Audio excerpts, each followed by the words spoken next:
গভীর মনোযোগ। পূজা করতে হইলে আপনাকে হরে কৃষ্ণ হরে রাম রাম করতে হইব, ঠিক না বেঠিক?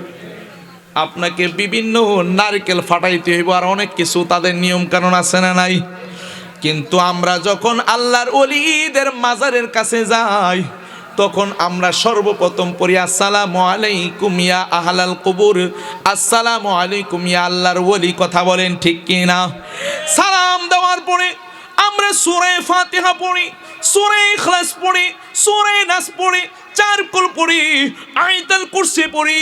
এইগুলো পড়ার পর আমরা মিলাদ শরীফ পড়ি, আমরা কিয়াম শরীফ আদায় করে তারপরে আপনার মুনাজাত করে আমরা আল্লাহর ওলির উসিলা দিয়ে আল্লাহর কাছে বলি, আল্লাহ গো,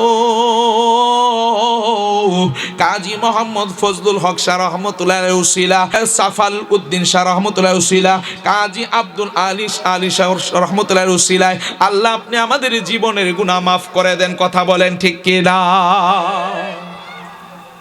যারা আমাদেরকে বলে আমরা মাজার পূজা করি, এই ভবরপুরার দরবার শরীফ থেকে আজকে ক্লিয়ার করে দিতে চাই, আমাদেরকে মাজার পূজারক বলে আমাদেরকে যারা তোমরা ট্যাগ লাগিয়ে কথা বলো, খবরদার করে দেই, আল্লাহর ওলিদের মাজার আমরা পূজা করি না, আল্লাহর ওলিদের মাজার আমরা জিয়ারত করি।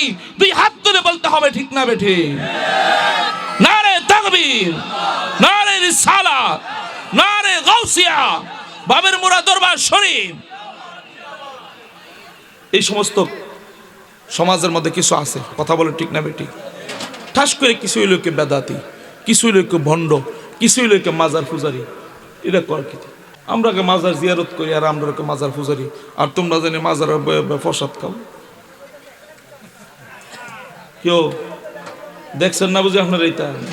হ্যাঁ, মন্দির ফিসে রেখে মিলাদ পড়ে, দিনের দাওয়াত দেয়, আর কোনো জায়গা পাইছে না দাওয়াত দেওয়ানের। হ্যাঁ, আবার হেন যায় সেটা তারা ওই বিভিন্ন জিনিস খায়, মিষ্টি টিষ্টি খায়, যেটা খায় এরা তো সব যেটা খাই দিয়ে প্রসাদ। কথা কোন ঠিক না বেটি? হেডি খাইতে খাইতে ভাল লাগে। হ্যাঁ, আবার কত কিছু চলতেছে, যাকে এত কিছু কই না, সামনে ইলেকশন, কোন বিপদে পড়ি আমরা। কথা কোন ঠিক না বেটি? আল্লাহ আমরা কবুল করে সবাই বলে না আমিন। আল্লাহ আমরা সঠিক বুঝ দান করে সবাই বলে না আমিন। গভীর মনোযোগ। আল্লাহর ওলিদের মাজারে যে জিয়ারত করি, আল্লাহর ওলিদের রশি ছাড়া বাজার আমাদের কোনো উপায় নাই। যদি আল্লাহর ওলিদের রশি ছাড়া একা একা জীবন যাপন করেন, মৃত্যুর সময় আপনার কালেমা নসিব হইতো না। বিশ্বাস হয়নি? মৃত্যুর সময় কালেমা নসিব হইতো না। যদি কালেমা নসিব না হয় জান্নাত পাইতেন না, ঠিক না বে ঠিক?